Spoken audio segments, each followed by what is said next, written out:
Everyone, welcome to my channel IT classes by Nishi Saba. मैं हूँ आपकी निशी और आज हम लोग पढ़ेंगे printf and scanf function. Printf and scanf function क्या होता है with a syntax. So let's start. Printf, it is a output function to display output on screen.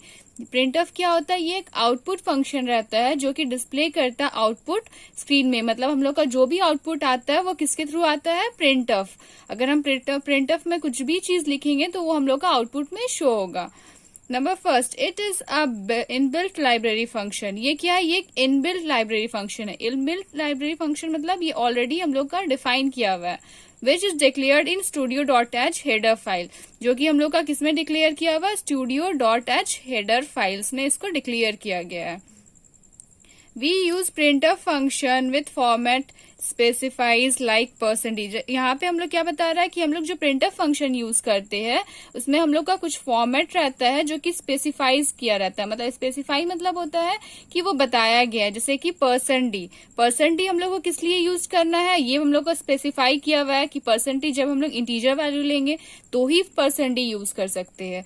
अगर हम लोग कैरेक्टर वैल्यू लेंगे तो ही %c ले सकते हैं। अगर हम लोग को पॉइंट वैल्यू लेना है तो हम लोग %f लेंगे। स्ट्रिंग वैल्यू लेना है तो %s यूज करेंगे। तो ये क्या है? ये हम लोग को ऑलरेडी डिफाइन किया हुआ है। Next, number third, it is use to print any types of message and value on the console that is hello. जैसे कि इसमें हम लोग को बताया है कि हम लोग प्रिंट करते कोई भी मैसेज। अगर हम लोग को सिर्फ मैसेज प्रिंट करना है तो हम लोग डायरेक्ट प्रिंट एफ करके हम लोग मैसेज को प्रिंट करवा सकते हैं। ये अभी आपको हम प्रैक्टिकल भी दिखाएंगे कि हम लोग डायरेक्ट मैसेज कैसे प्रिंट कर सकते हैं। तो हम लोग यही बता रहा है कि प्रिंटफ से हम लोग डायरेक्ट मैसेज प्रिंट कर सकते हैं। उसके लिए हम लोग को कोई भी स्पेसिफिक फंक्शंस का यूज करने की जरूरत नहीं पड़ेगा। उसके बाद यहाँ पे हम लोग सिंटैक्स देख लेते हैं। जैसे प्रिंट ऑफ हेलो, अगर हम लोग इस तरह से प्रिंट करवाएंगे तो हम लोग का डायरेक्ट प्रिंट हो जाएगा। अगर हम लोग को कोई वैल्यू प्रिंट करना है तो उसके लिए सेकेंड फॉर्मेट यूज करना पड़ेगा। जैसे प्रिंट ऑफ %d क्या हो गया? ये एक फॉर्मेट स्ट्रिंग हो गया। और s जो हो गया ये हम लोग का वेरिएबल। जो भी वेरिएबल्स हम लोग स्टार्टिंग में डिक्लेयर करेंगे वही वेरिएबल्स हम लोग को यहाँ पे डिक्लेयर करना होगा। इसके बाद note, we can also skip sequence in print of function. हम लोग यहाँ पे सीक्वेंस भी स्किप करते हैं प्रिंट ऑफ फंक्शन में। जैसे कि /n/t। /n क्या किस लिए यूज होता है? चेंज द लाइन चेंज करने के लिए। और /t जैसे कि हम लोग को थोड़ा स्पेस देना है तो उसके लिए हम लोग /t यूज करते हैं।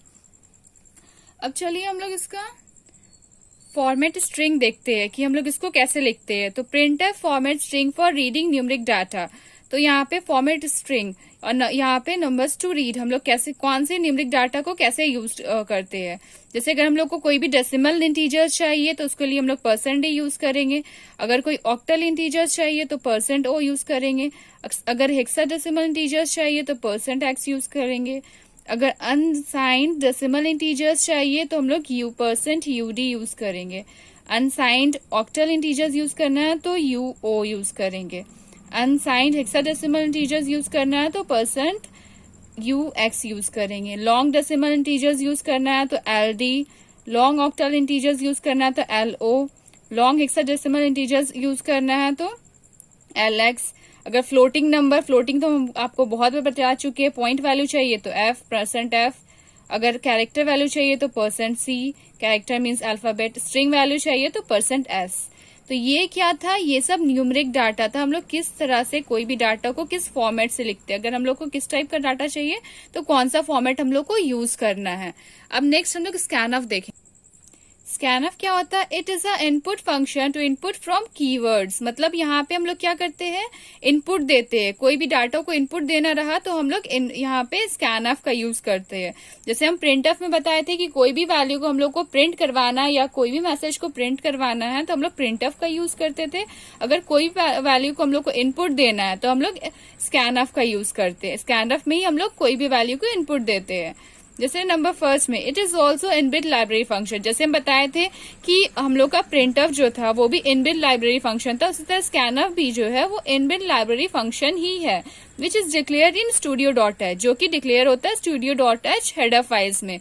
स्टूडियो का फुल फॉर्म होता है स्टैंडर्ड इनपुट आउटपुट। और .h जो है ये तो हेडर फाइल एक्सटेंशन है। ये तो आप लोगों को पता ही है कि .h जो होता है हेडर फाइल एक्सटेंशन होता है। Number second, it must be used to format specifiers like %d, %c, %f, etc.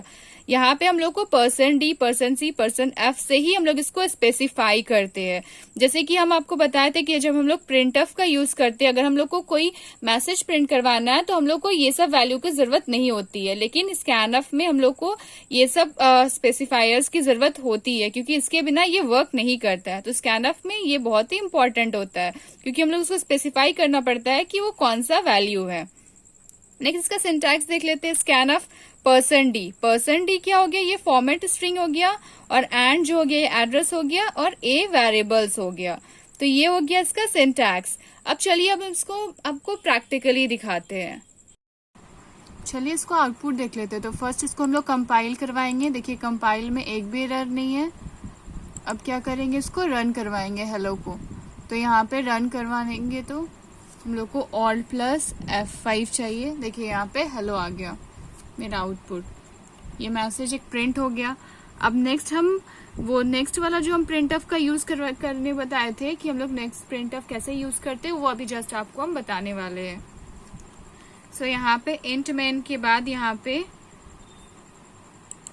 कुछ चेंजेस करना होगा। जैसे यहाँ पे हम लोग क्या करेंगे, इंट में कोई भी वैल्यू ले लेंगे। तो इंट में हम जस्ट ए ले लिए। ए लेने के बाद फिर हम लोग यहाँ पे क्लियर स्क्रीन कर देते हैं, CLRSCR। क्लियर क्यों यूज किए, ताकि हम लोग का पुराना आउटपुट जो है वो क्लियर हो जाए। ये हो गया क्लियर। अब नेक्स्ट हम लोग ये प्रिंटफ में क्या होगा, कोई भी एक मैसेज को प्रिंट करवाएंगे। तो प्रिंटफ में क्या हो जाएगा, यहाँ पे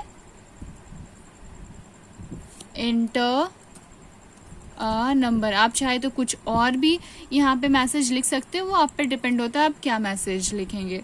उसके बाद स्कैनफ का यूज करेंगे, SCANF, स्कैनफ। स्कैनफ में क्या करेंगे हम लोग, यहाँ पे %d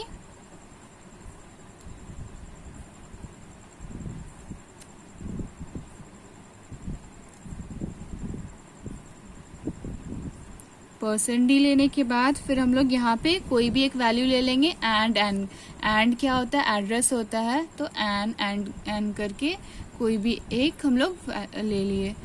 उसके बाद फिर यहाँ पे फिर से हम लोग को क्लोज करना है। नेक्स्ट उसके बाद हम लोग को जो प्रिंट करवाना वो वैल्यू लेंगे। तो एंटर करके देन हम लोग फिर से प्रिंट ऑफ करेंगे, और उसके बाद यहाँ पे इसका हम लोग वैल्यू को पुट करेंगे। तो यहाँ पे हम लोग का %d हो जाएगा।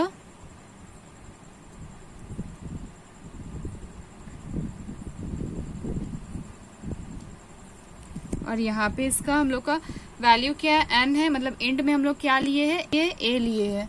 तो यहाँ पे a पुट करेंगे। नेक्स्ट प्रिंट करने के बाद फिर यहाँ पे रिटर्न हो गया। यहाँ पे हम लोग a लिए थे तो यहाँ पे भी a लेना ही पड़ेगा। देन अब हम लोग इसका आउटपुट देखते हैं। इसको कंपाइल कर लेते हैं। देखिए यहाँ पे 0 एरर है। अब इसको हम लोग रन करवाते हैं। रन करने के लिए क्या करेंगे, Alt+F5। तो यहाँ पे आ गया हम लोग का एंटर अ नंबर। तो यहाँ पे हम लोग कोई भी नंबर पुट करेंगे। जैसे यहाँ पे 2 पुट कर दिए तो इसको इंटर करेंगे तो यहाँ पे आंसर हम लोग का 2 आ गया। अगर यहाँ पे नेक्स्ट हम लोग फिर वापस से देखेंगे तो ये हो गया हम लोग का प्रोग्राम। सो आई होप आपको ये चीज़ समझ में आ गया होगा प्रिंटफ एंड स्कैनफ क्या होता है। तो अगर आपका मेरा वीडियो पसंद आया है तो एक लाइक ज़रूर करिए और मेरे चैनल को सब्सक्राइब ज़रूर करिए। So thank you.